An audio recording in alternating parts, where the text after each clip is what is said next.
objetivo de la plática es intentar, no convencerlo, ya no les voy a convencer a nadie, pero sí que quizás mostrarles que puede ser que fuera interesante que ustedes aprendieran a hacer este tipo de cosas. Les voy a decir cómo se hace. El objetivo no es tanto enseñarles, por supuesto, enseñar a usar la herramienta requiere de un curso de por lo menos 20, 25 horas y no se puede hacer un seminario de una hora y media o 2 horas. No, el objetivo no es que ustedes aprendan a utilizar la herramienta, pero que vean cómo es que el uso de esta herramienta para programar obliga a entender mejor los conceptos que uno quiere enseñar a través de por lo mismo lo hace a uno mejor profesor y le da una mayor capacidad. Olvidé decir algo. El resultado del proyecto Descartes, bueno, hay muchos resultados, pero el principal resultado que fue más notorio fue que los maestros se engancharon con la idea de trabajar con esta herramienta, que trabajaron, que desarrollaron actividades interactivas con ella. Esencialmente se volvieron más felices. Se volvieron mejores maestros, entendieron mejor lo que estaban enseñando, les dio sentido a su vida. Los maestros españoles en general son bastante deprimidos en el alta índice de suicidio entre ellos, porque digamos, en general les pasa lo que también les pasa a muchos maestros de prepa, no fueron formados para ser maestros, primera cosa. Aquí no existe tal cosa como formación de maestros de prepa y de universidad. Uno se convierte en maestro de prepa y de universidad después de haber hecho una carrera, pero esa carrera no es de maestro. Entonces, es una situación muy peculiar en México, no existe tal cosa, yo no puedo sepa, no hay.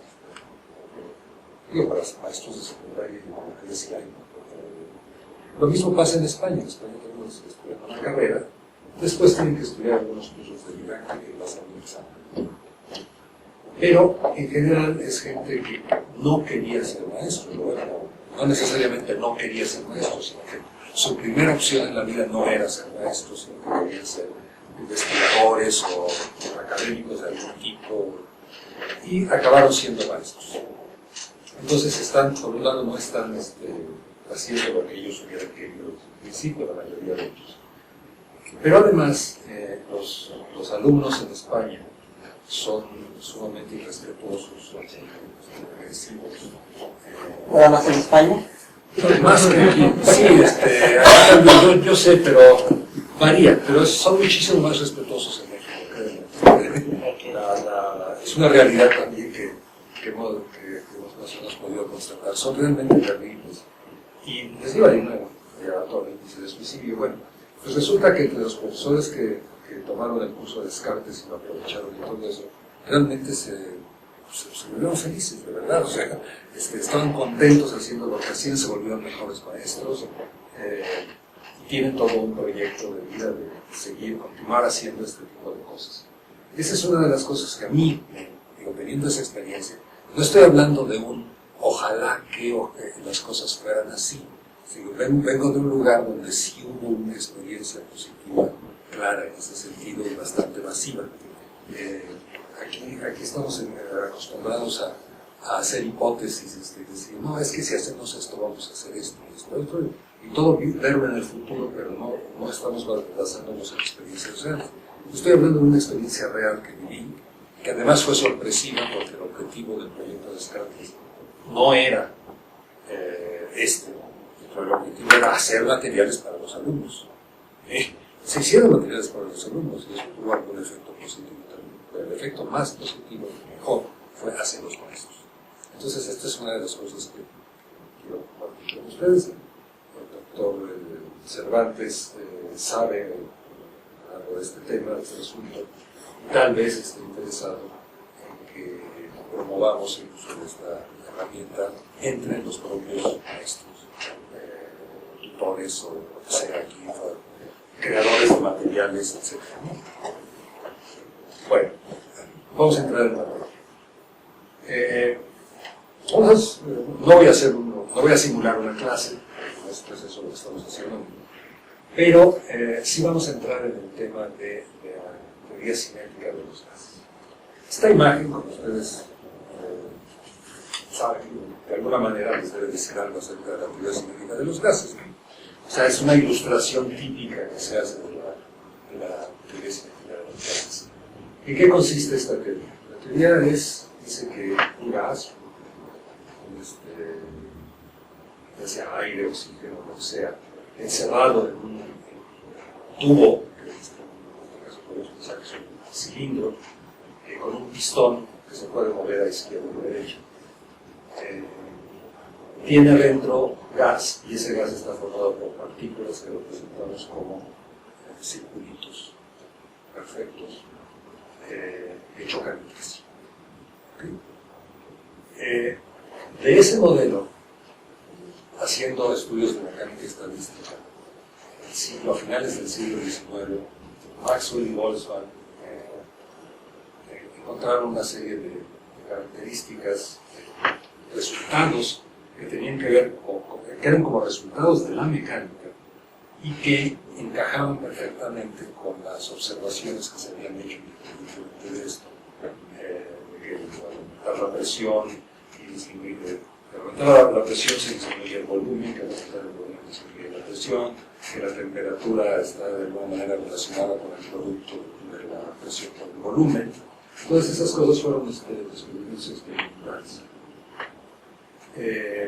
Pero por otro lado había desde un principio la idea de que el gas era así. Realmente se podía explicar los resultados experimentales, se podían explicar por una teoría matemática, mecánica de los gases. Y eso fue lo que trabajaron desde Bernoulli. Bernoulli fue en 700 y pico, en el siglo XVIII, que empezó con esto. Y en el siglo XIX, Maxwell y Boltzmann y otras personas los que llegaron a esa conclusión. Pero ellos no tenían la posibilidad de hacer una simulación. Y bueno, simplemente, si se hubieran equivocado en sus cálculos, les hubieran salido mal, les salían mal, ¿no? Entonces, vamos a suponer que queremos hacer una simulación como esta. ¿Por qué le llamo simulación? Eso parece una imagen. Bueno, no es una imagen. Ahorita está parado, pero tiene un botón de animar, pausa, y tiene otras cosas por ahí que vamos a estudiar con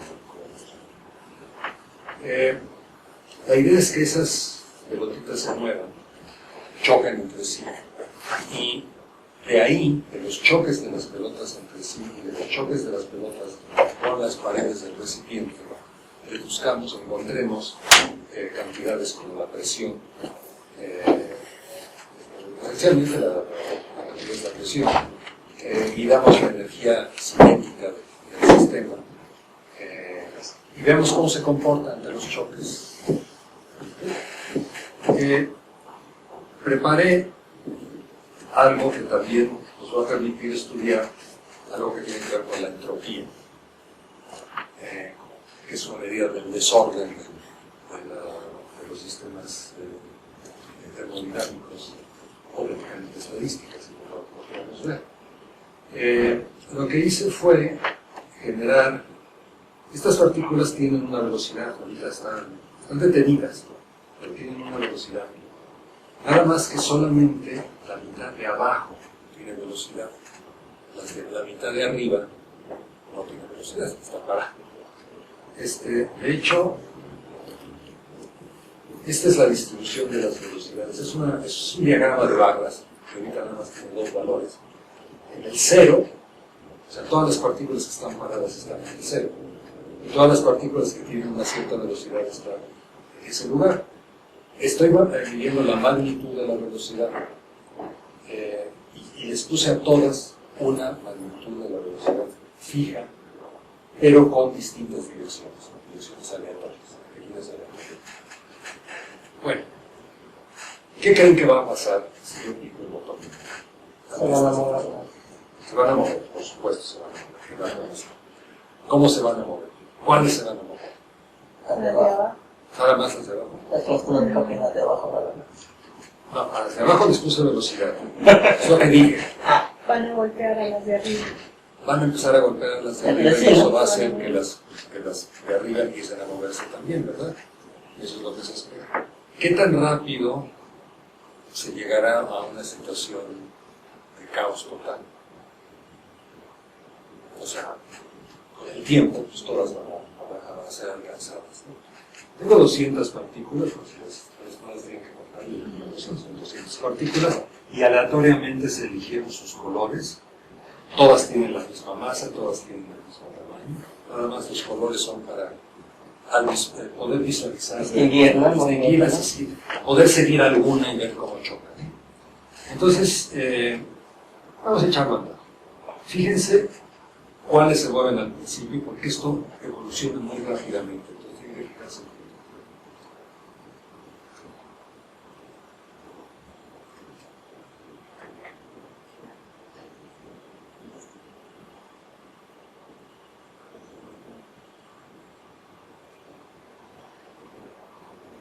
Estamos más o menos en esa situación.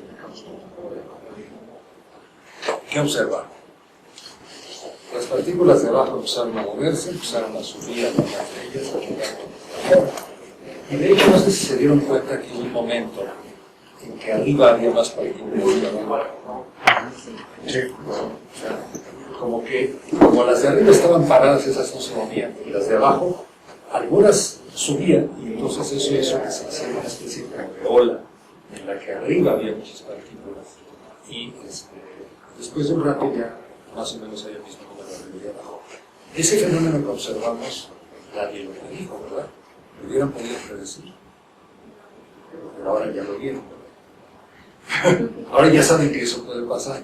O sea que el que haya, digamos, partículas de un lado de un recipiente en movimiento y del otro lado están quietas, que querría decir algo así, sabemos que quiere decir que de un lado, de abajo, están a temperatura alta, se están moviendo mucho, y del otro lado están congelados, están parados, más o menos ese es el concepto que se diga con la temperatura. Entonces, esos choques son los que hacen que se caliente la parte de arriba. Y de hecho puede llegar un momento en que incluso momentáneamente la temperatura, digamos, en la parte de arriba pudiera ser más alta. Esto no se daría más que en cantidades muy pequeñas de partículas. En cantidades muy grandes no se alcanza a ver. Bueno, ¿qué más? Voy a dejar que siga corriendo la animación. Traten de seguir alguna partícula y vean cómo choca. Los ácidos son los amarillos o los verdes.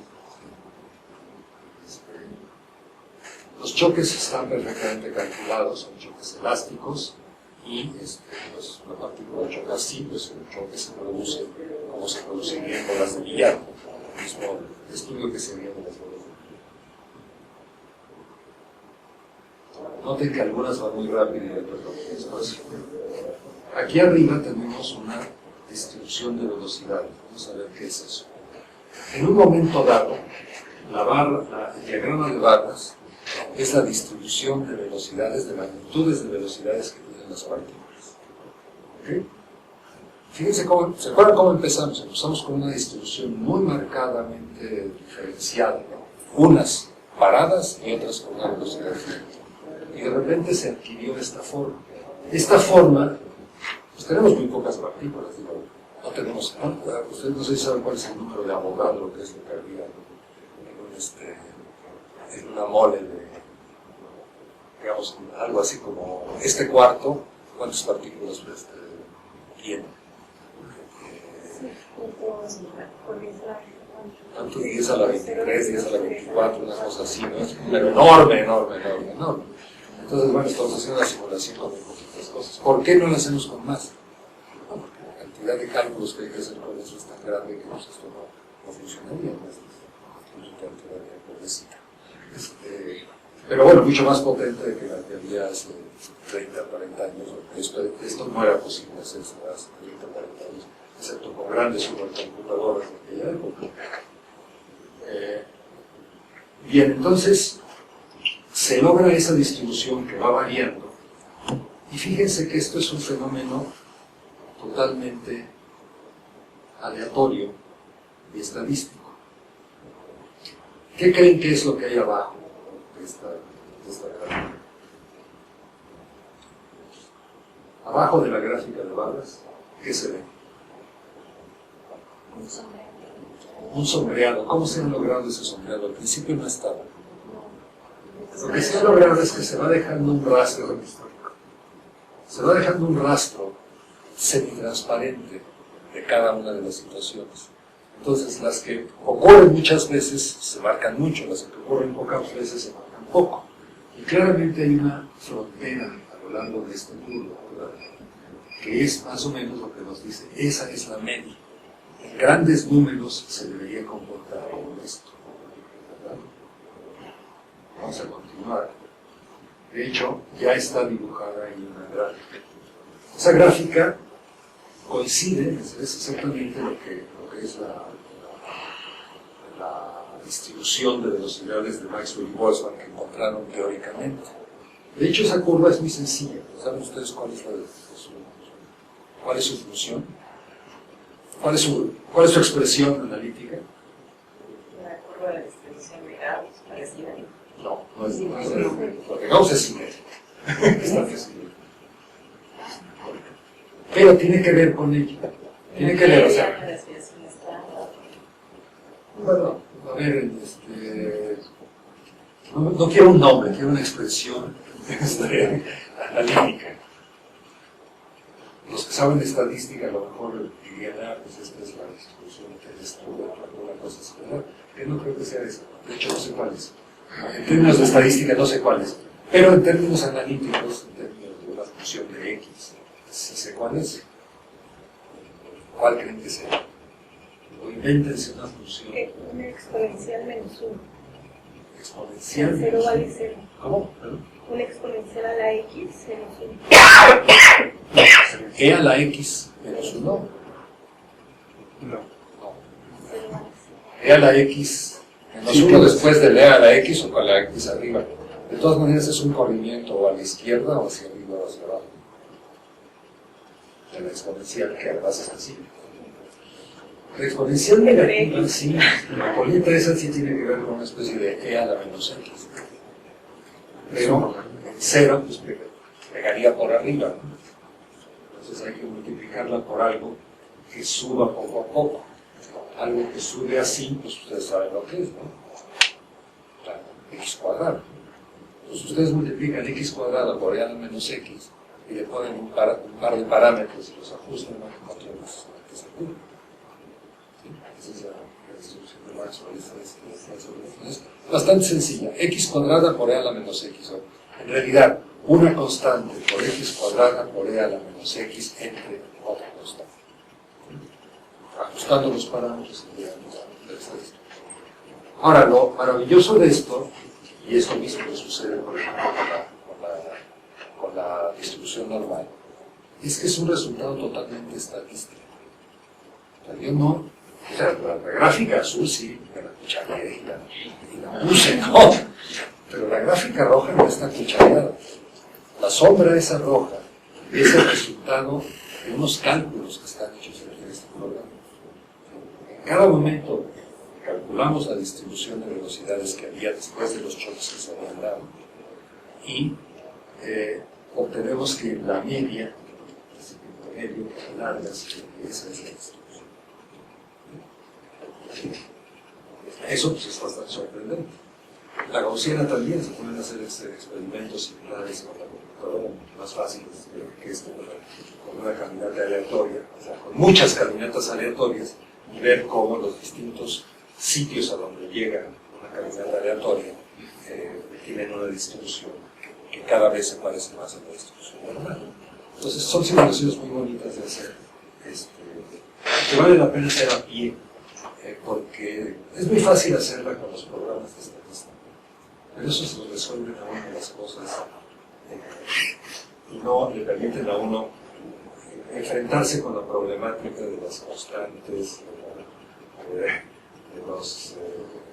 una serie de cosas que encuentra uno mucho más claramente el problema con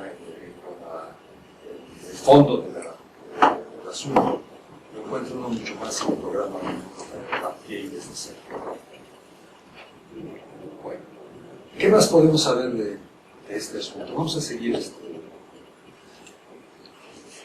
Bueno, aquí ya parece que se estabilizó, ¿verdad? Ahora, lo que podríamos hacer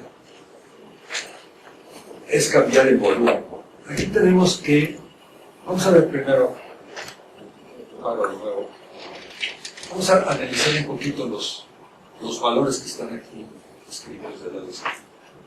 E. ¿La temperatura? Bueno, T podría ser la temperatura, pero no está calculado así.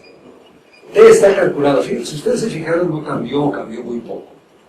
Habrá cambiado de 13.9 a 14 o algo así, no me fijé, pero está fijo, es algo que no cambia a lo largo de la simulación. Es el promedio de las energías cinéticas, la suma de todas las energías cinéticas de todas las moléculas. ¿Qué son las energías cinéticas de todas las moléculas? Pues la masa de la molécula por el cuadrado de su velocidad, la suma de todas esas cantidades, eso es lo que está.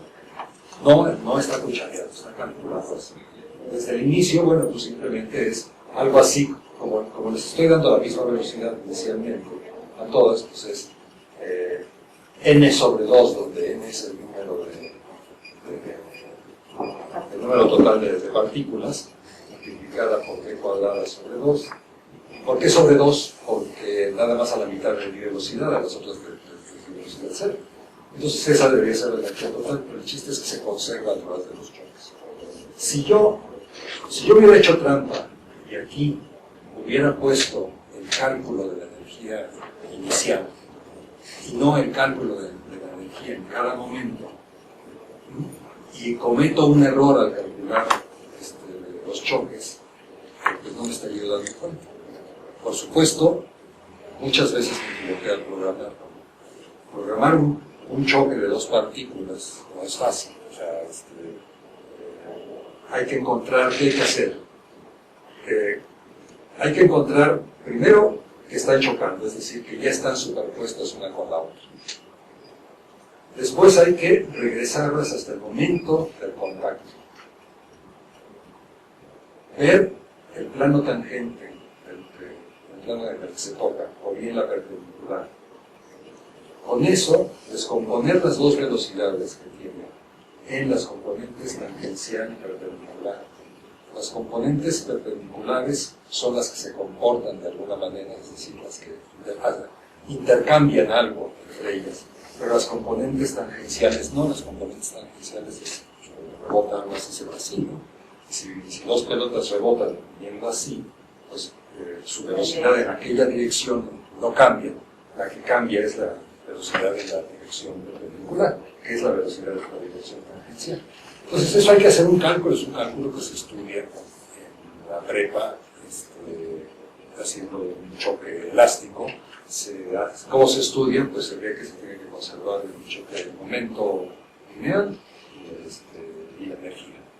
Cuando es elástico, cuando no es elástico la energía no se puede conservar. Entonces así es como está hecho eso. Está programado, por supuesto, hay varios errores ahí a la hora de programar. Pero una vez que está programado, primero los choques de las partículas se ven perfectamente realistas y además, oh sorpresa, la energía se conserva, ¿no? Claro, porque hemos hecho que en cada choque se conserve la energía, no es una suma de todo eso. Pero bueno, el checar, el obtener que esto es constante, es un esfuerzo que nos ayuda a hacer bien las cosas y entenderlas perfectamente. Después, D no es más que el volumen que estoy poniendo aquí. De hecho, es simplemente la distancia de aquí a acá en ciertas unidades, la distancia de izquierda a derecha. Y P por B es el producto de esta velocidad por esta presión. Perdón, ¿qué es la presión? ¿Qué es la presión? ¿Cómo mido la presión? Fuerza entre área. ¿Cómo? Fuerza entre área. Sí, pero ¿qué fuerza? La que estoy ejerciendo sobre la parte de abajo, también con la parte de arriba al mismo tiempo. Sobre el No pistola. entiendo. Dijo usted que le estaba poniendo presión por medio de esta barra. No, un momento. Solamente tengo partículas adentro que se están moviendo. Entonces todo esto que me hablan de presión, de fuerzas, yo no sé qué está de verdad. Lo que quiero es calcular la presión, o sea, hay un concepto de presión, ¿verdad? Un concepto de presión que ahorita quiero precisar, precisamente, ¿verdad? El concepto de presión es algo que el gas hace sobre las paredes del recipiente que lo contiene. ¿Cómo genera presión ese gas? ¿Qué es la presión? En este modelo simétrico de gas.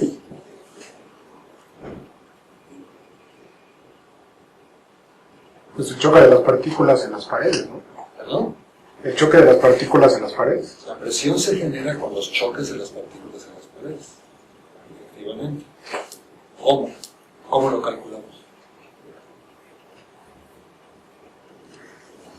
A ver, todo lo que les estoy diciendo es algo que es absolutamente elemental.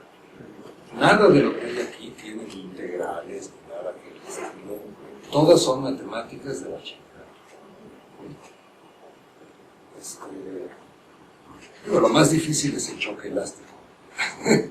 Que ahora a lo mejor no lo ven en el bachillerato, pero deberían verlo, ¿no? Yo por lo menos cuando yo estudié la prepa hace muchos años, creo que lo vi en la secundaria, ¿no?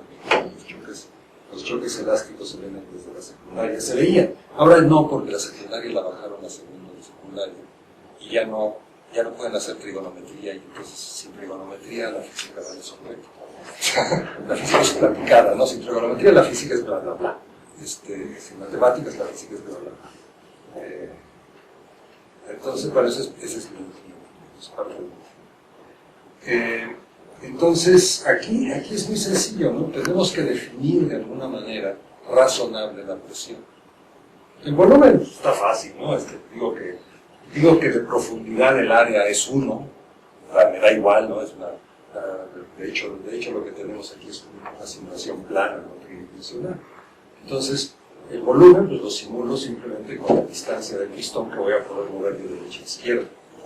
El número de partículas y sus velocidades me van a dar una cosa que es la energía, muy fácilmente. Las masas de las partículas todas son iguales, les di algún valor por ahí, y las velocidades de cada momento, tengo calculadas las posiciones y las velocidades de todas las partículas, y por lo tanto puedo calcular la energía cinética.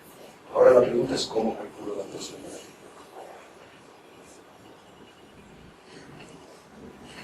Con los choques de las partículas. ¿Cómo?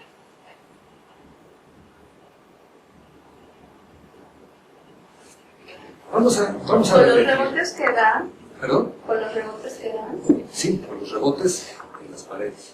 Vamos a repetir. Voy a reinicializar. Acuérdense que las partículas de abajo se están moviendo y las de arriba no. Debajo de esta G, que es la gravedad, por cierto, pero que estoy suponiendo que no está actuando la gravedad. Debajo de esta G aparecen la presión superior y la presión inferior, es decir, la presión sobre esta cara y la presión sobre esta cara. Observen cómo se evolucionan esos dos números cuando empiezan a subir.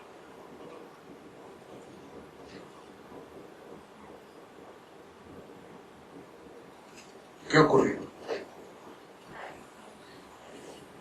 La P superior va aumentando y la inferior va disminuyendo. Empezó en cero primero. Se fue aumentando, pero ¿desde dónde? ¿No?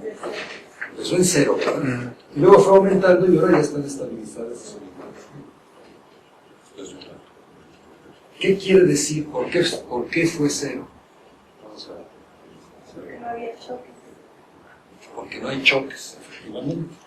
En cambio, abajo había muchos choques. Entonces, como ven, esas presiones están calculadas con los choques. Pero ¿cómo se calcula la presión? A partir de los choques. Yo tengo unas partículas, tengo 200 partículas, las tengo moviéndose. Y, ¿qué hago con ellas? O sea, tengo que revisar cuáles de ellas están chocando en un momento dado, o en un periodo de tiempo dado, cuántas han chocado. Y no solo cuántas han chocado, sino con qué velocidad perpendicular a la cara están chocando, ¿verdad? Una partícula que lleva una velocidad determinada y que choca así, va a producir un golpe menos fuerte que una que va de frente y golpea así, ¿verdad?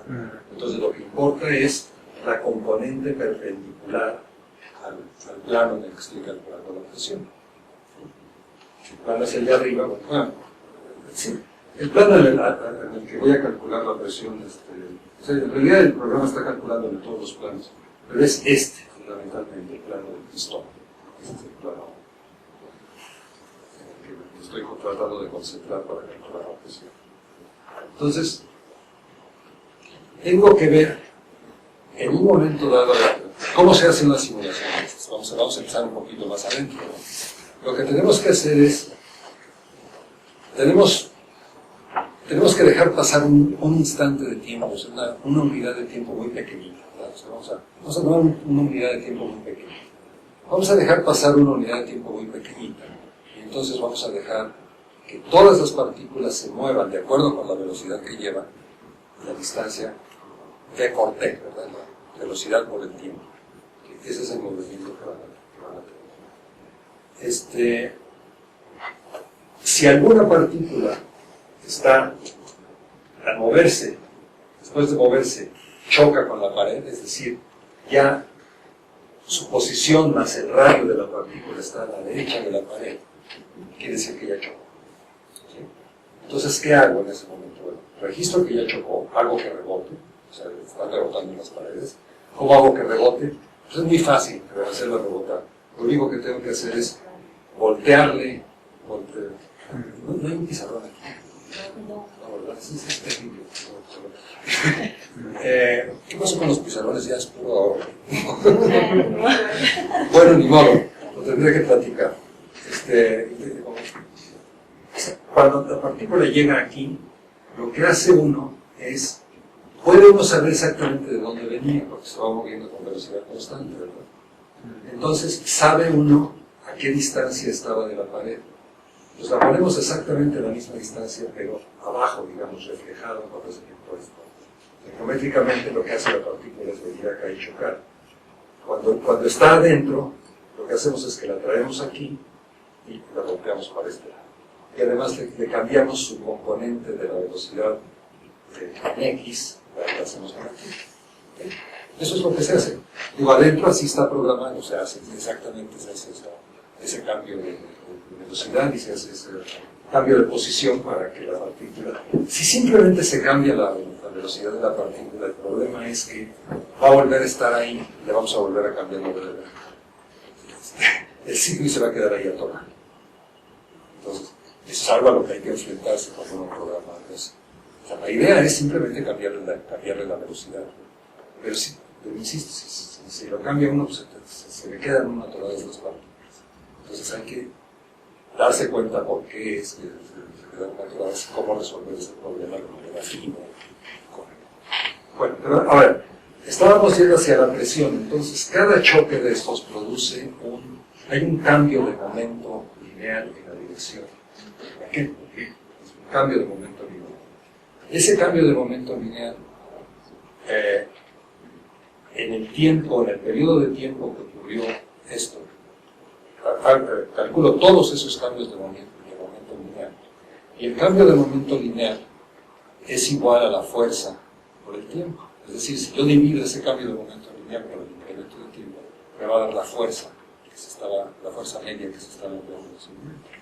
De hecho, como estos incrementos de tiempo son tan pequeños, lo que yo tengo que hacer es calcularlo no durante uno de los avances, sino durante muchos avances, e ir sumando los choques y dividiendo entre el tiempo total. De hecho, lo único que hago es sumar los cambios de impulsión de los choques y dividir entre el tiempo que ha pasado. Eso es lo que, de esa manera se calcula la presión. Por eso al principio la presión pues, no está muy bien definida, pero poco a poco se va estabilizando porque va convirtiéndose en un problema. Entonces, este concepto de presión, si uno lo tiene que trabajar, lo empieza a entender uno mejor. O sea, no es nada más los choques así, los choques es practicadito otra vez. Aquí ya les voy indicando a dónde va mi análisis. Fundamentalmente siento que les estamos dando a tole con el dedo a los estudiantes, a los profesores, a toda la gente con la que les estamos enseñando. Porque hay una tendencia a dejar de enseñarles las cosas seriamente. Todo se ha vuelto platicando. ¿Por qué? Pues porque las matemáticas son difíciles. Pero lo siento, las cosas no se entienden sin matemáticas. Las matemáticas son para entender las cosas. Si son difíciles porque es difícil entender. Pero hay una, de verdad, o sea, hay tendencia, incluso la parte cultural de las matemáticas que nos cuentan, que sí, las bandas de Möbius y los fractales y todo esto, pues nos lo platican, ¿no? Pero ¿alguien lo entiende realmente? O sea, si es platicado, no se entiende. Y para entenderlo, pues se requiere realmente entrar en los detalles. Entonces, como, bueno, hay una tendencia en la propia Facultad de Ciencias, me tocó revisar un libro de física, no de física, eran los conocimientos fundamentales para la educación básica de la física, que redactaron en la Facultad de Ciencias. Lo pasaron a revisar y realmente el documento estaba bien, pues lo que se puede enseñar en la enseñanza básica hoy en día sin matemáticas, pues que se va a poder enseñar, ¿no? Pues un poquito, ¿no? Pero bueno, estaba más o menos. Pero precisamente lo que me llamó la atención es que a lo largo de un documento de física, de enseñanza de la física, de 100 páginas, busqué la palabra matemática. La matemática.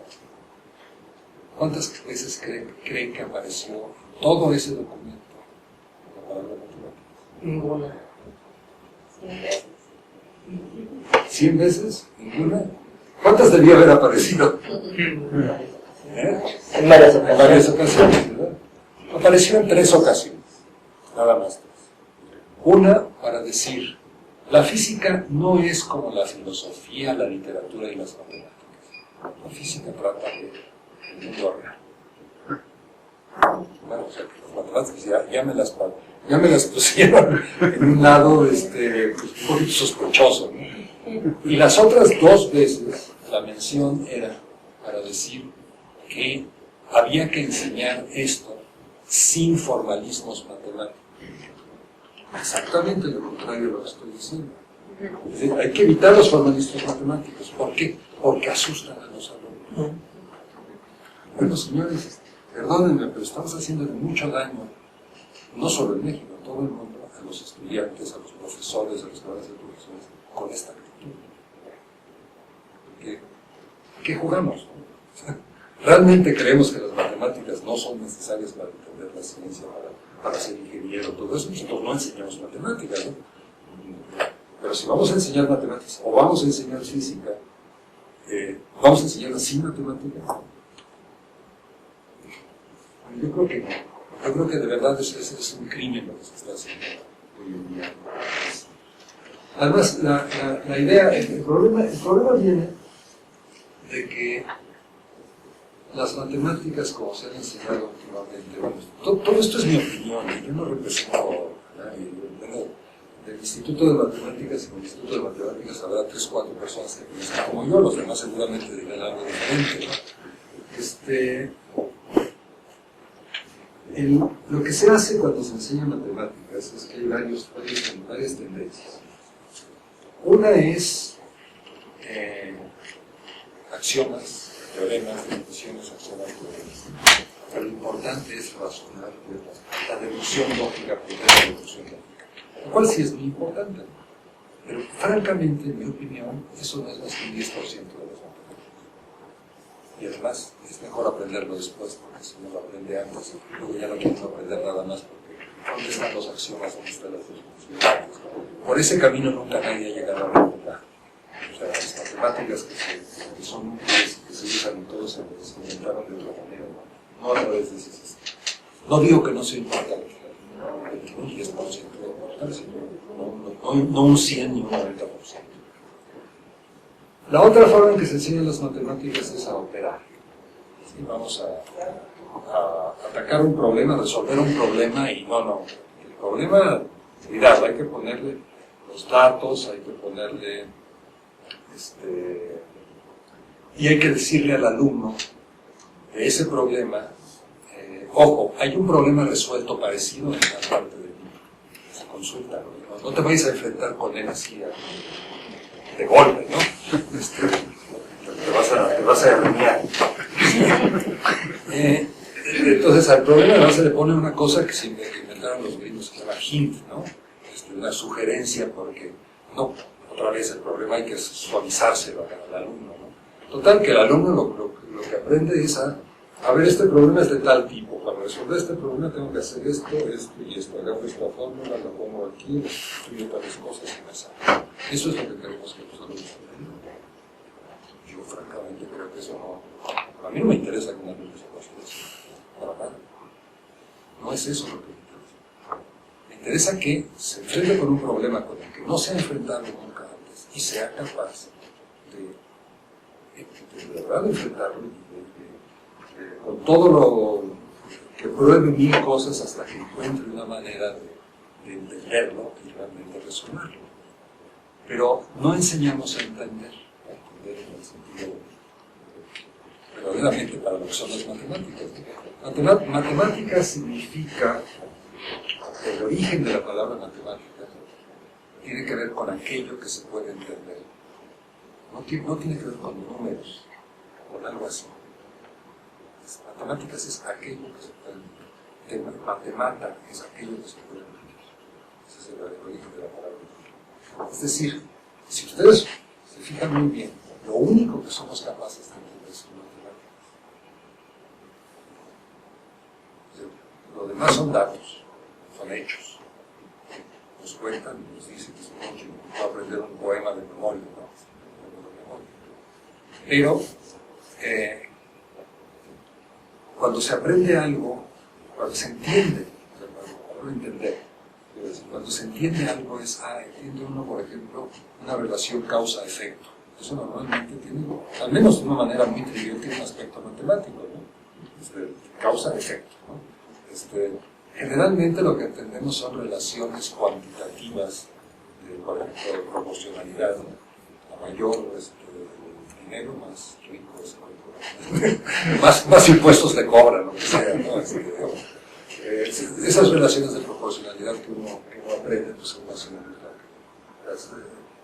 entiende una de las cosas, pero ¿qué otra cosa entiende uno? Yo no sé, para mí entender es eso, siempre tiene un aspecto matemático, un aspecto lógico. Pero también tendría mucho que ver la aplicación de las matemáticas como el concepto físico, ¿no? De lo que decía usted acerca de resolver un problema, primero habría que entender muy claro los conceptos, ¿no? A ver, eso es una de las cosas de las que estoy en contra. Ese orden famoso, ¿no? Primero hay que enseñar esto y luego esto. No, así no se aprende. Se aprende aprendiendo todo de golpe. ¿No? O sea, ese proceso. Me acuerdo mucho, perdón, soy muy bruto yo. Siempre he sido así. Me hiciste acordar de un libro de Miguel de Unamuno que se llama La vida de Don Quijote y Sancho. Es un ensayo filosófico y toma el tema del Quijote y de Sancho para analizarlo, digamos, desde el punto de vista filosófico. En la introducción hay un detalle, una anécdota, un grupo de muchachos en un pueblo de repente se juntan y dicen, vamos a hacer una barbaridad. Sí, vamos a hacer una barbaridad. Venga, vamos a hacer una barbaridad. Y todo el mundo se anima, vamos a hacer una barbaridad. Entonces uno de ellos de repente dice, oigan, momentos, los veo chidos de heroísmo y de entusiasmo, me parece muy bien. Pero ¿no os parece que habría que ponerse de acuerdo en qué barbaridad vamos a hacer? Bien, hacer una barbaridad. Entonces dice precisamente, Unamuno dice, en ese momento lo que deben hacer los chicos es atacarlo, golpearlo, y ya estaba en marcha la santa barbaridad. Bueno, a ver, no, ¿por qué lo traigo a colación? Porque sí creo que hay un exceso de respeto al orden en el que se aprenden las cosas. O sea, para aprender algo necesito antes aprender otra cosa. Sí hay algo, por supuesto, de orden, pero que, digamos, los maestros de física y los maestros de matemáticas pues, siempre se echan la bolita, ¿no?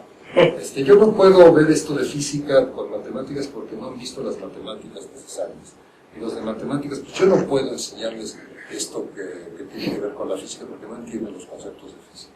Entonces, pues nunca se ven pues, las cosas, cuando el 99%, bueno, exagero, el 90% de las matemáticas que hoy en día se aprenden, las tienen que aprender en las universidades, y me refiero en las escuelas de ingeniería, de economía, de las cuestiones de estadística, las cuestiones bueno, en todos lados, no solamente en la carrera de la matemática. El 90% de esas matemáticas se desarrollaron en relación con la física. Hasta la distribución de Boltzmann y la gaussiana se relaciona con la física. Entonces, los matemáticos decimos, no vamos a usar conceptos de física en las clases porque asustamos a los alumnos. Y los físicos dicen, no vamos a usar matemáticas en nuestras clases de física porque asustamos a los alumnos. Entonces, estamos dando a todo el mundo. Entonces, yo creo que tanto en las clases de física como en las clases de matemáticas es perfectamente legítimo abordar los temas de los contenidos. Por ejemplo, a mí me parece absurdo que en una clase de cálculo, por ejemplo, no se aborde nunca un tema de matemática y de física, no se aborde nunca un tema de economía. Entonces, pues, ¿cuál es no solo para qué sirve, sino qué sentido tiene todo esto, ¿no? Derivar, integrar, calcular áreas, calcular áreas, sí, pero no es eso para lo que se usa. O sea, el cálculo de áreas ya lo había hecho Arquímedes, claro, se generaliza, ¿no? Pero no fue tan novedoso en ese sentido. Lo novedoso fue descubrir que era un método general que se podía aplicar para cuestiones de movimiento y de áreas, calcular el número de partículas que tienen tales propiedades, o sea, hay un montón de cosas que se pueden calcular. Bueno, volvamos un poquito a la situación. Entonces, teníamos ya, vean qué rápido se evoluciona.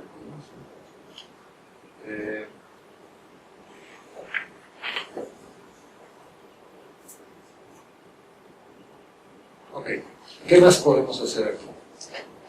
Cambiar el volumen. ¿Okay? Observen las cantidades. Perdón, me habían hecho la pregunta de la T, ¿verdad? La T era la energía. T de cinética. A veces la energía cinética se escribe como T. Pero curiosamente, la energía cinética de las partículas sí está relacionada con la temperatura. De hecho, aquí, las constantes están elegidas de tal manera que la energía cinética media de las partículas, que es lo que está calculado aquí, es exactamente igual al producto de la presión por ejemplo. Eso es trampa, ¿no? ¿Trampa? ¿Por qué? Porque elegí una constante para poner ahí arriba, de manera que me diera un número muy cercano a esto. Sin embargo, vamos a ver qué pasa si disminuyo el volumen.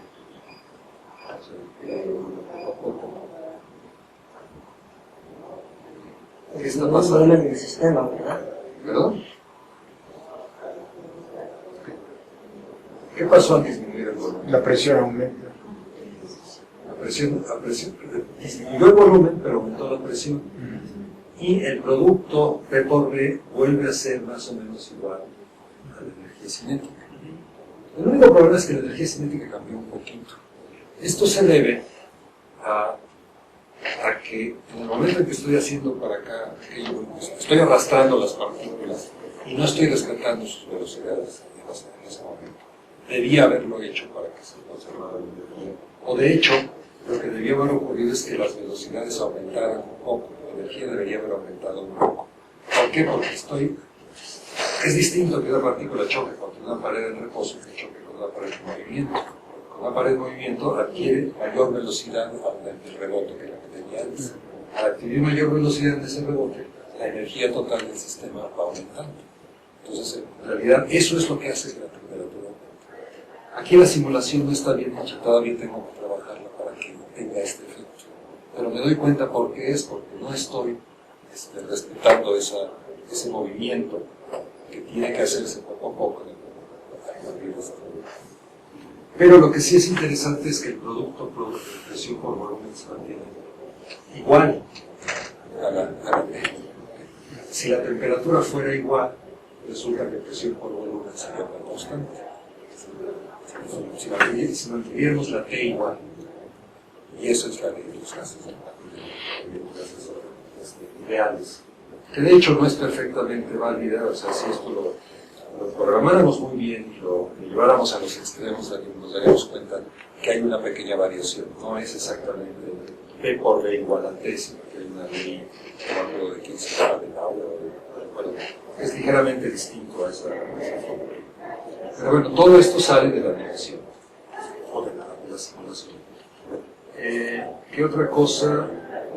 Lo mismo podríamos hacer, vamos a aumentar de repente.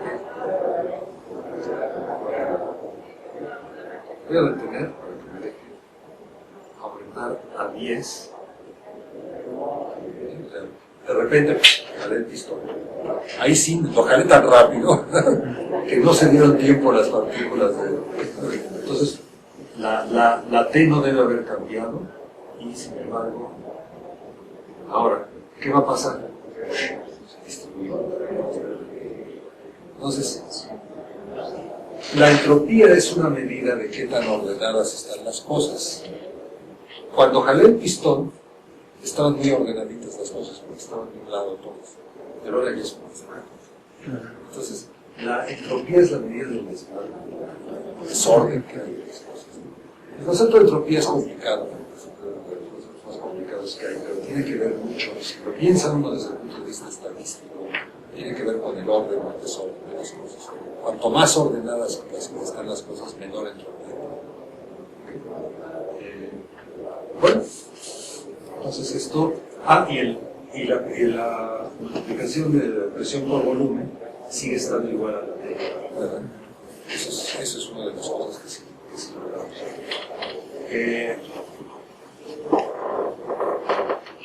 Y ahí está mostrada que es la misma constante la que estoy usando para el T, no la estoy cambiando con la velocidad, o sea, estoy con el volumen, simplemente estoy usando la misma constante para multiplicar por la energía cinética y obtener un valor, el valor este que obtuve. Lo lucharía para el volumen 7.5, pero me funciona para todos los otros volúmenes de esa misma constante. Entonces, hemos descubierto que la ley de los gases pues, es realmente una ley que se puede obtener en términos estadísticos de la teoría cinética. Pero no solo lo hemos descubierto, sino que hemos hecho una prueba analítica o una prueba, un programa, digamos, que nos muestra esto. Bueno, voy a dejar esto y voy a mirar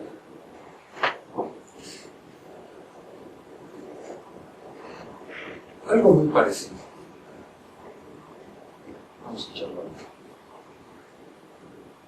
Tiene menos partículas porque esta simulación requiere de más partículas. Pero a ver, ¿qué observan ustedes en esta simulación?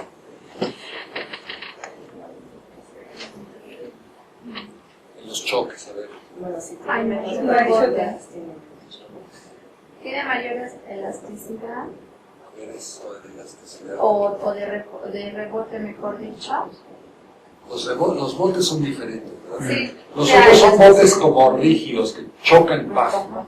Pero aquí, Se compenetra. de hecho, le puse una sombrita a las partículas para que se vean así medio viscosas, ¿no?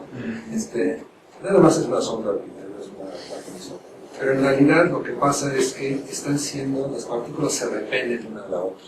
En lugar de choques, yo no estoy calculando ahora choques, solamente calculo una fuerza que hay entre entre dos partículas que me inventé una fuerza eléctrica de repulsión, digamos, entre todas las partículas, cosa que no existe, no es una cosa que existe en la práctica. Pero es un modelo de choque, es una manera de... Dos cosas chocan porque cuando se acercan, digamos, se repelen, ¿no?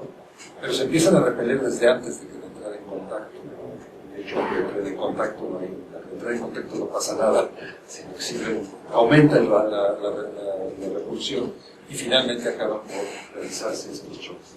Noten que el efecto es exactamente el mismo. Puedo calcular la presión, puedo calcular el volumen, me puse ahí la presión clave porque, pero fundamentalmente se comportan igual. Si vuelvo a iniciar, también aquí las partículas de abajo son las que se mueven, las de arriba no, lo mismo. Sin embargo, las de arriba empiezan a moverse al principio porque se repelen unas a otras. O sea, aunque no choquen con ellas, ya de hecho ellas mismas se repelen. Entonces empiezan a moverse desde antes. Voy a pasar al anterior. Vamos a ver el efecto de la gravedad. Voy a echar a andar esto. Voy a poner una gravedad negativa, o sea, hacia abajo, de 10.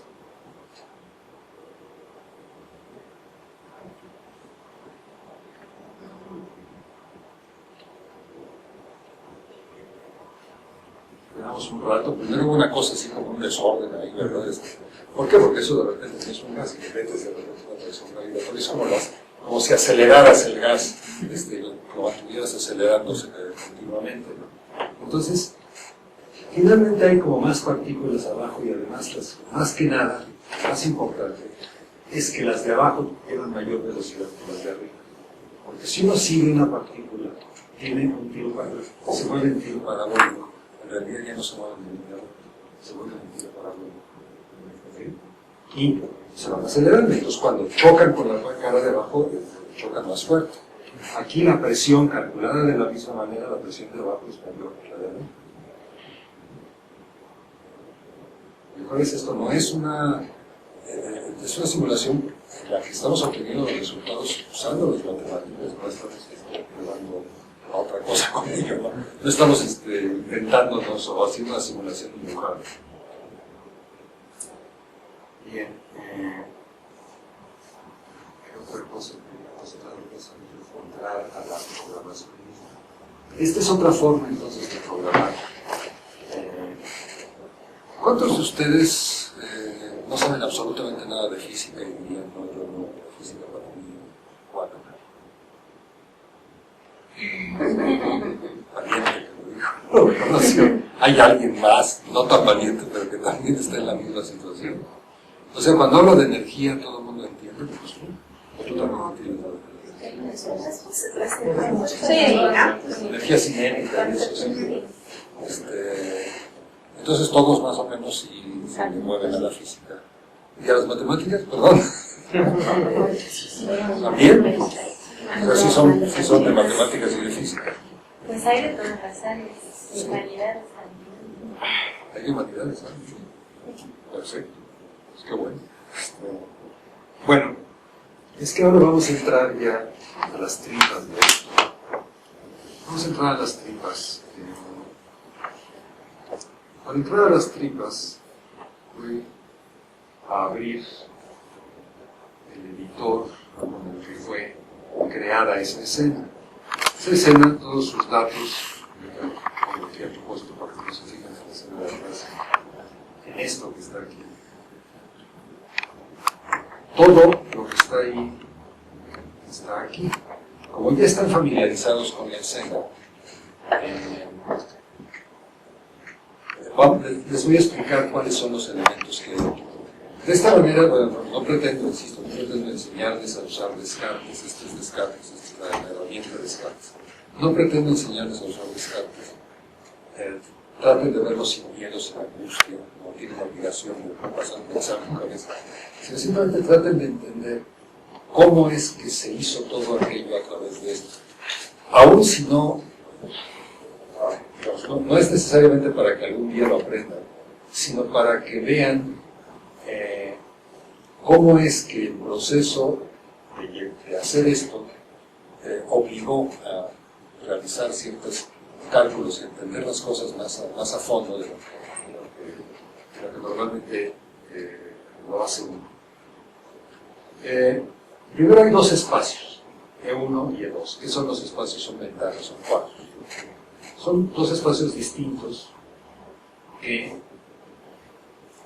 son fundamentalmente el total, el espacio total donde hay una serie de cosas, todo está en el espacio total.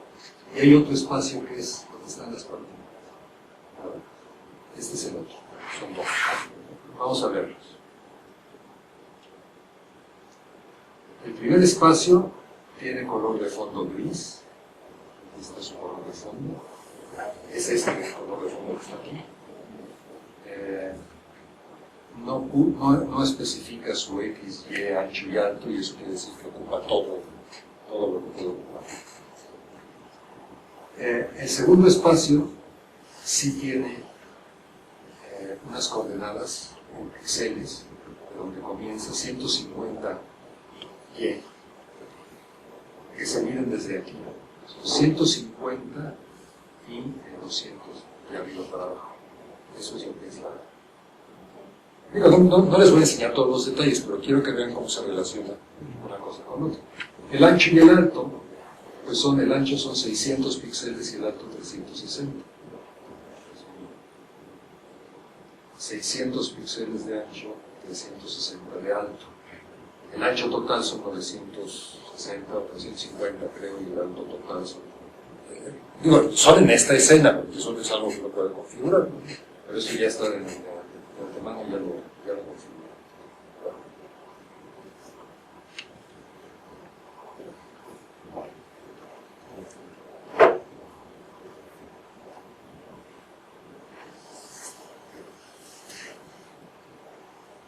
¿Qué otra cosa hay?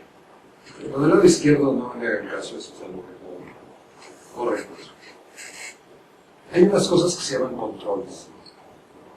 Aquí tenemos la lista de todos los controles que hay. Esos controles, en realidad, son estos que están aquí. Esto es un menú, esto es un pulsador, este es un botón, este es otro, este es otro. Todos estos son controles. Y también estos que están aquí, también son controles. Entonces esos están en lo que se llama la región exterior. Por ejemplo, la NP, que es la N del número de partículas, está en la región exterior, dice aquí. Mientras que G, el control de la gravedad, que es este, está en la región interior, y que están sus coordenadas y su tamaño, su ancho y su cuánto. Vamos a ver el botón de iniciar, el botón de animar, por ejemplo. El botón de animar, no necesariamente, el nombre que tiene externo no coincide necesariamente con el interno. De hecho es este de mover. Este objeto es un botón, naturaliza, y su acción, o sea, cuando uno lo pica, es animar. Es una acción ya predeterminada. Entonces, bueno, esa es más o menos la estructura. Vamos a pasar a los gráficos. Los gráficos se dividen en dos partes. Los del espacio E2, que son donde están los puntos, donde están las partículas, son muy poquitos gráficos. Son 2 puntos. ¿Cómo que 2 puntos? Son un montón, ¿no?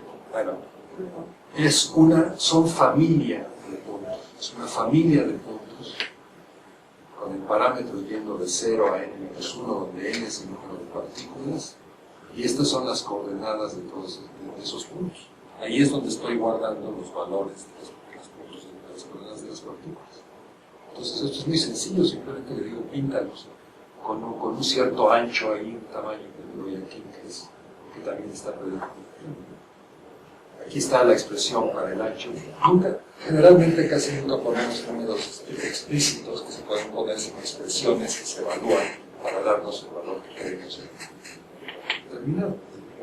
Este otro es lo mismo, fíjense ustedes, exactamente lo mismo. Nada más que se pinta solo cuando el modelo es 1, es decir, cuando el modelo es con la repulsión para que se le compute esta alito que se le pinta los puntos, ¿verdad? Eso es un truco. Y luego, finalmente creo que hay este segmento que ya no sé ni para qué es. Sí. Es por el color que tiene aquí. Es fundamentalmente esta barra. Para que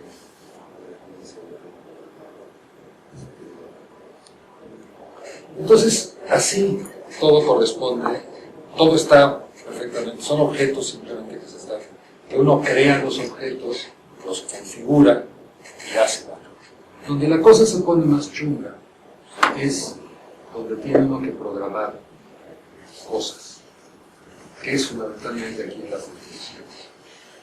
Las definiciones tienen, por ejemplo, aquí es una matriz donde defino las componentes de los colores de los puntitos.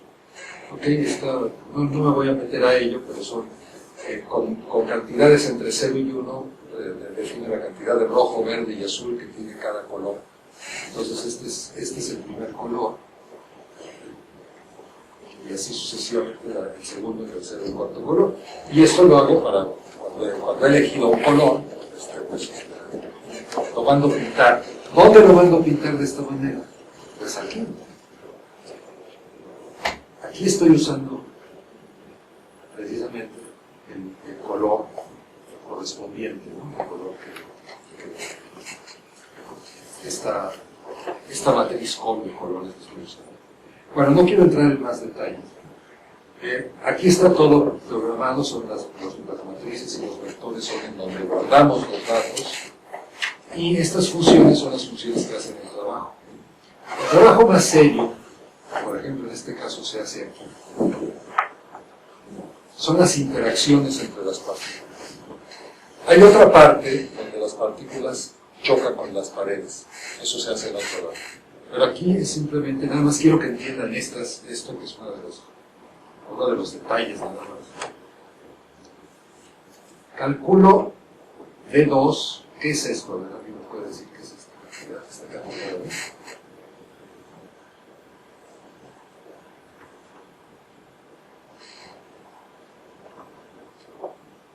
¿Qué creen que sea?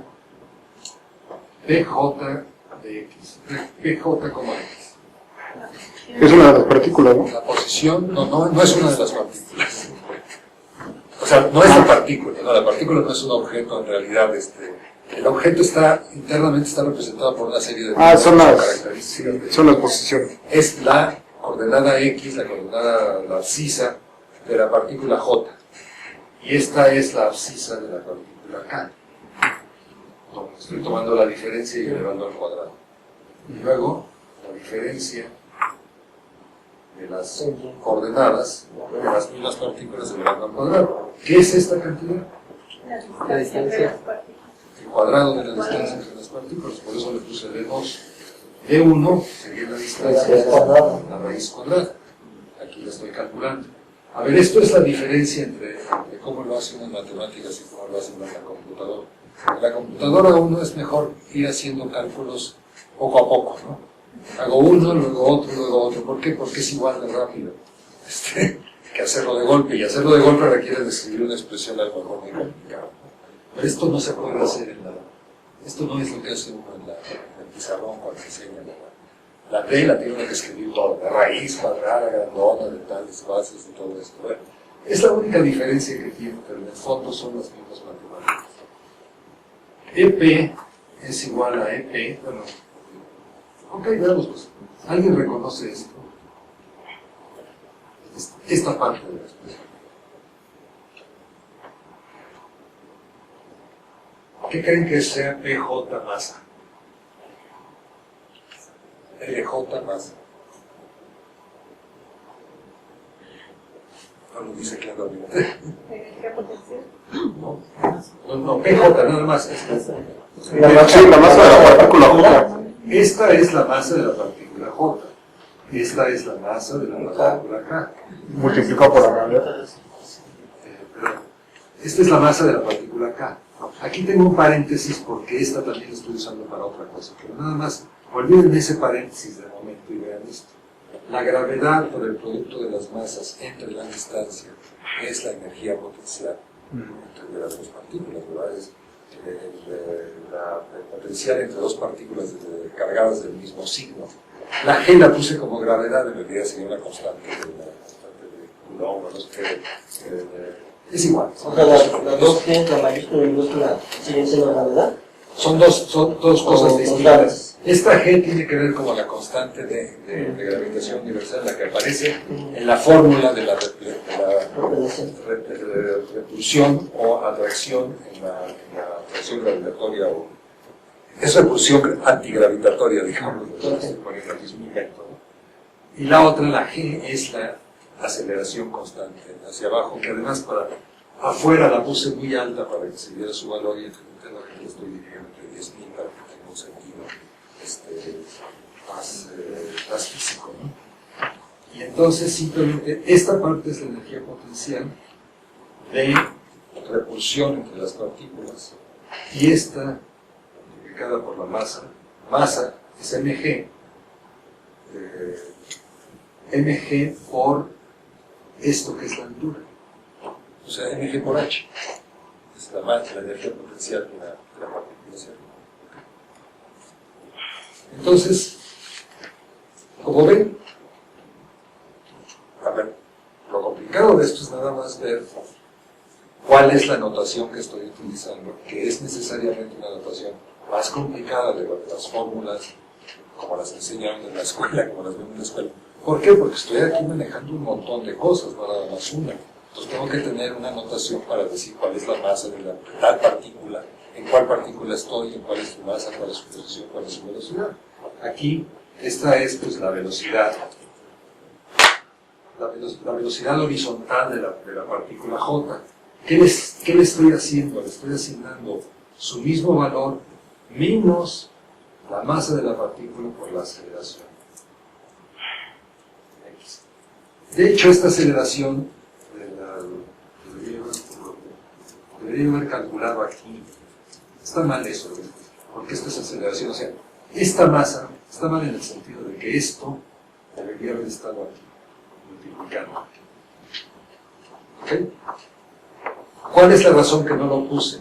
Porque si pongo eso, tengo que calcular dos aceleraciones diferentes, o sea, 4, 2 para una partícula y 2 para la otra. Así tengo una especie de aceleración por unidad de masa, que la multiplico por la masa y me da realmente la aceleración, y así hago menos cálculos, fundamentalmente es una cosa para hacer menos cálculos. Pero lo que estoy haciendo es avanzar la velocidad por la aceleración de tiempo, donde el incremento de tiempo que estoy utilizando es 1. ¿Okay? Eso es todo lo que estoy haciendo. Entonces, aquí la aceleración es la fuerza dividida entre la masa. No está la masa aquí, debería estar una de las masas, pero no la otra. En fin, todo esto no es más que ley de la gravitación universal, por la fuerza igual a masa por aceleración, la aceleración, las velocidades durante un tiempo, en un tiempo pequeño cambian, pues agregándole la aceleración por el tiempo, ¿no? Eso es todo lo que estoy haciendo. Así de sencillo es programar esto en el fondo. O sea, por supuesto la organización, la estructura puede ser muy complicada, pero es bastante simple. Ahora, si uno se equivoca aquí, pues está frito, ¿no? Pero bueno, vamos a ver esto que es bastante más complicado. Aquí sí está haciendo algo, lo que yo les había dicho de las presiones. Estoy calculando algo que le llamo internamente presión. Todavía no es la presión, pero es una cantidad que me va a dar la presión en la pared derecha. Lo que tengo aquí es una booleana, ¿verdad? Que es si la velocidad es positiva. La velocidad en X es positiva, de la partícula. Y además su posición es mayor que la posición del pistón menos el radio, quiere decir que ya chocó con la... ¿sí? Ya chocó con la pared. Entonces, aumento esa presión por la componente de la velocidad. Bueno, después la multiplico por la masa. Simplemente estoy calculando ese golpe ahí. Lo mismo estoy haciendo en todas las paredes. Y luego la presión total, hago un promedio de todos esos golpes en todas las paredes. Por otro lado, aquí simplemente estoy calculando las contribuciones de cada choque a las presiones. Y aquí, en esta parte, que es la animación, es donde obtengo esas presiones que calculé ahí divididas entre el tiempo, lo cual me da la presión promedio, y luego sumo todas esas presiones y divido entre 4 para obtener la presión promedio ya de todas las, para tomar una, definir la presión total. Pero también en algunos casos estoy escribiendo la presión superior y la presión inferior. Y aquí, esta es la parte donde se tratan los choques con las paredes. En las mismas condiciones, y una cosa es, o sea, aparte de calcular el golpe que da la partícula, también estoy haciendo el cambio de velocidad, estoy haciendo esa manera. Bueno, entonces esto es, como vemos los intervalos, esto es lo que hicimos, ¿no? Entonces, hay una gran diferencia. Yo llevo haciendo esto 25 años. Los 25 años anteriores fui maestro teórico, o sea, di clases de matemáticas, de física, en la prepa, en la facultad de ciencias,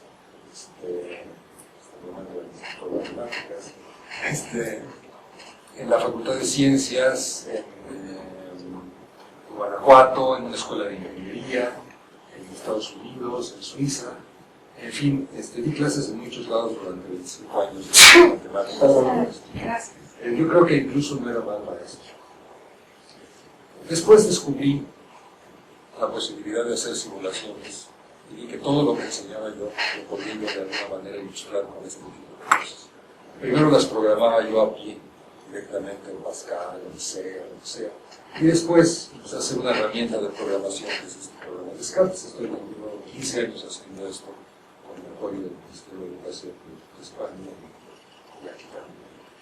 Y esta herramienta, la ventaja que tiene es que tiene resueltas muchas cosas de la programación y está muy enfocada a hacer este tipo de cosas, ¿no? Simulaciones muy sencillas se pueden hacer. Esta es una complicada, ¿no? Pero bueno, ¿cuánto me tardé en hacer esto? ¿No? Lo hice entre ayer y hoy. O sea, toda esta programación se hace con un poquito de dedicación, se hace. Entonces, como material para dar clase, esto ya está listo. Yo ya les pude dar más o menos una clase de teoría con él.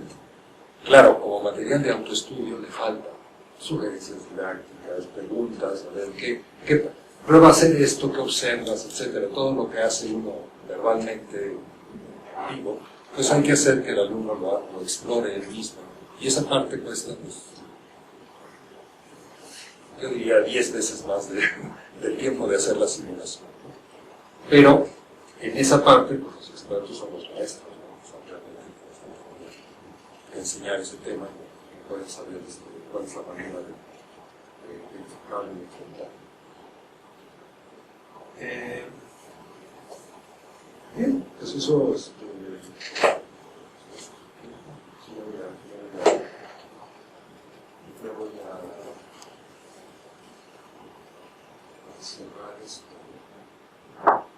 Les voy a enseñar nada más otra cosa, que es algo totalmente distinto. Es una cosa de teoría de grupos. Alguien me diría, bueno, vamos a ver qué haces. Ustedes no sé si notan aquí algo que me puedan decir. ¿Qué notan? ¿Qué creen que es eso? ¿Es un triángulo? ¿Cómo son los lados del triángulo? ¿Qué colores tienen? Y tienen los mismos colores que unos botones aquí. ¿Qué creen que pase si le pico al botón B aquí?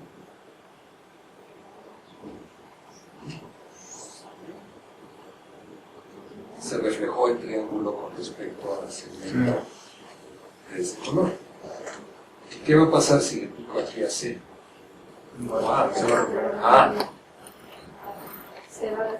¿Va a reflejar toda esa figura hacia abajo? No. Pero los dos verdes. Los dos rojos. se va a reflejar solamente el que tiene el ¿El segundo. del centro? No, el segundo. El del centro se va a quedar fijo. Nada más, este se va a reflejar. Y si ahora a este le vuelvo a aplicar la B, ¿qué va a hacer? Se va a reflejar con respecto al lado azul del triángulo original, otra vez. Es decir, que lo va a llevar para allá.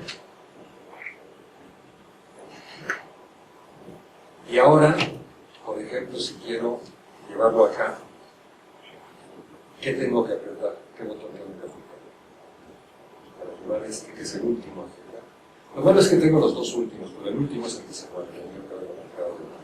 Este es el que se va a mover. Es el último. Para llevarlo acá, ¿qué tengo que hacer? Apretar. Si aprieto el B se va a volver a reflejar a donde estaba, porque es la misma reflexión. Veanlo. Aprieto B y se ve. Se vuelve a apretar B. Estoy otra vez acá. Y se notó. ¿Cómo hago para llevarlo aquí?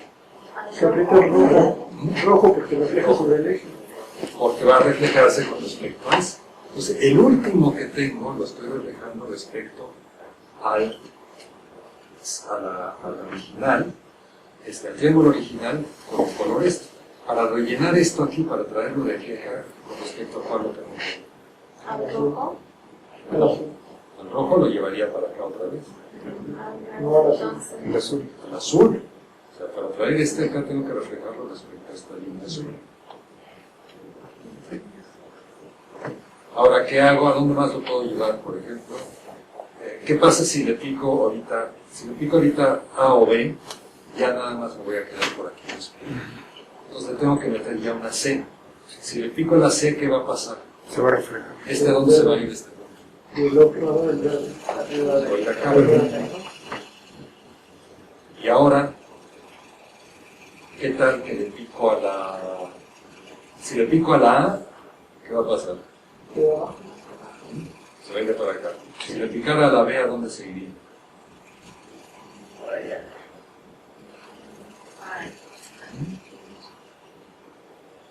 O sea, siempre nada más tengo dos opciones, ¿no? Porque si le pico a la misma que le piqué anteriormente, pues va a regresar. Así que. Entonces eso ya no me hace nada. Entonces solo tengo los dos otros. La última fue C.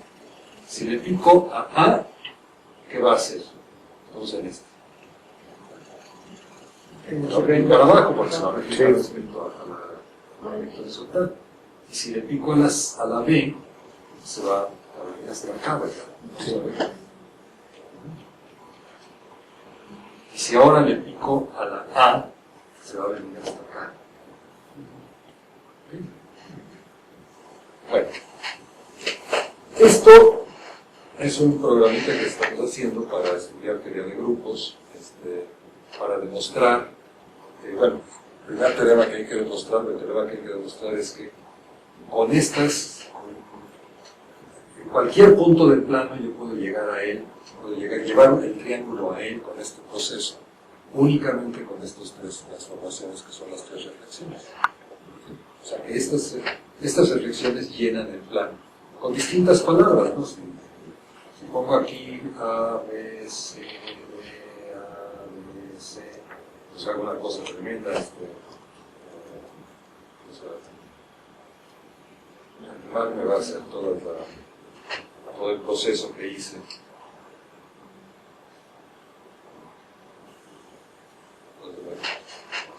Entonces, el teorema dice que todos los puntos del plano pueden llegar para el mapa. Esto es para motivar. Ahora, pero la otra cosa es cómo se programa esto. ¿Cómo programaríamos? Es menos obvio. Esto es menos obvio. Bueno, una de las cosas, hay una parte que me he saltado de explicación, en realidad, en el anterior. Debería yo haber tratado el asunto de los choques elásticos, que es ¿qué tipo de matemáticas tenemos que utilizar para los choques elásticos? Ya lo dije, pero Pero, ¿cuál es la matemática que hay que usar? Trigonometría. Trigonometría. Bien, eso me gusta. Me gusta porque hay otras respuestas también válidas, que serían geometría analítica o vectores, ¿no? En realidad, en la práctica, lo más útil es la trigonometría y los vectores.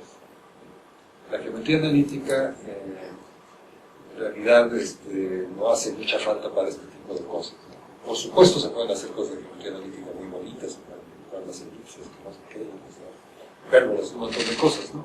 El programa permite graficar una ecuación general de segundo grado y ver qué tipo de curva es y todo eso. Pero, desde el punto de vista del trabajo, de simulación y todo esto, entre trigonometría y vectores es lo más importante.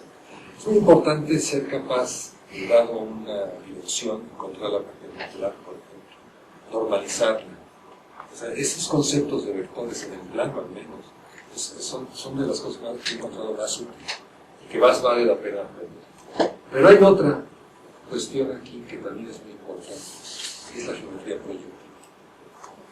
O sea, estas transformaciones, adentro, ¿qué creen que está pasando cuando les explico yo aquí? Cada una de esas cosas es una transformación. ¿Sí? Una transformación en abstracto es muy fácil, es una reflexión. Estoy reflejando con respecto a uno de los presentes. Pero ¿cómo realizo esta reflexión en un objeto que ya tengo por allá? Este vino de acá, ¿verdad? Se hace con una matriz vino de acá. de rotación y de traslación, ¿no? Bueno, se puede hacer con dos matrices, con una rotación y de traslación. Es increíblemente elaborado hacerlo así. En el fondo hay una matriz nada más de 3×3 para cada transformación. En geometría proyectiva, todos los movimientos rígidos del plano se logran con una matriz de 3×3 que tiene arriba a la izquierda una matriz o de rotación y reflexión, y abajo un vector de la forma AB1, donde A y B son las coordenadas de traslación que se van a lograr. Con esa matriz, si uno identifica los puntos del plano AB con los puntos del espacio AB1, esto lo lleva a uno que una sola matriz le da a una rotación y una traslación simultáneamente. Entonces eso es mucho más sencillo de hacer. Entonces, por ejemplo, eso es algo que aprende uno cuando se enfrenta con esto. Lo natural, para la mayoría de la gente, es lo que dice, empezar en una rotación y una traslación, o una reflexión y rotación y traslación, ¿no? Sí, pero eso ya es bien complicado, si lo vas a hacer con son 3×3, ¿no? Ya son 9 objetos que tienes que manejar y realmente es muy complicado. Entonces, curiosamente uno va descubriendo que las matemáticas un poquito más avanzadas acaban siendo muy útiles para programación móvil. Entonces, Descartes permite definir matrices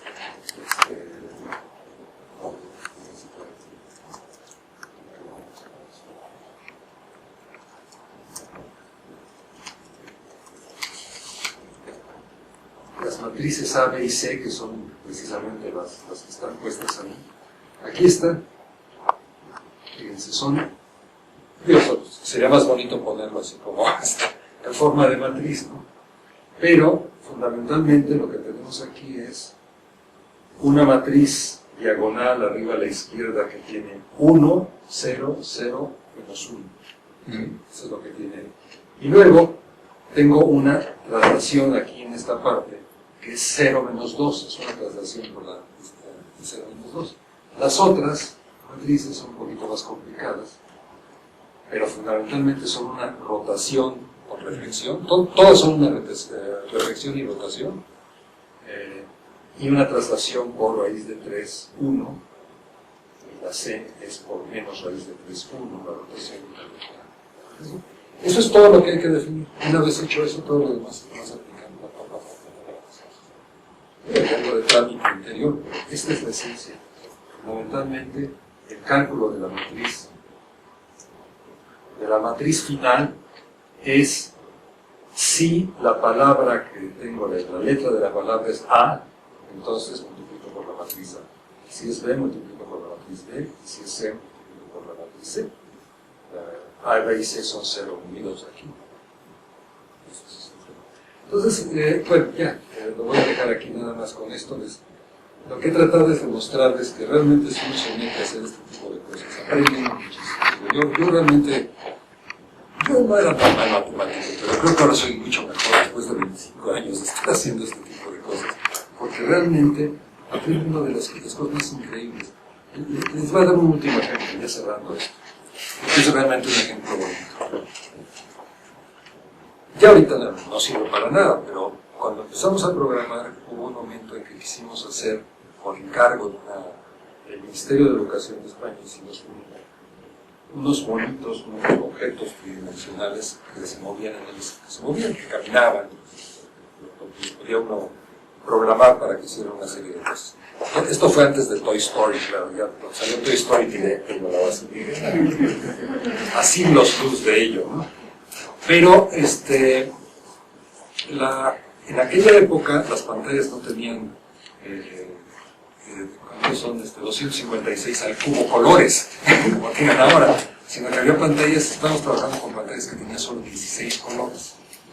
Entonces, por ejemplo, la camisa de un fulano, que iba a ser blanca o de un solo color, por ejemplo, yo la quería distinguir de la orilla de afuera, independientemente de lo que hubiera atrás de él, que podía ser de cualquier color, a lo mejor incluso blanco, porque con 16 colores pues uno fácilmente se encuentra.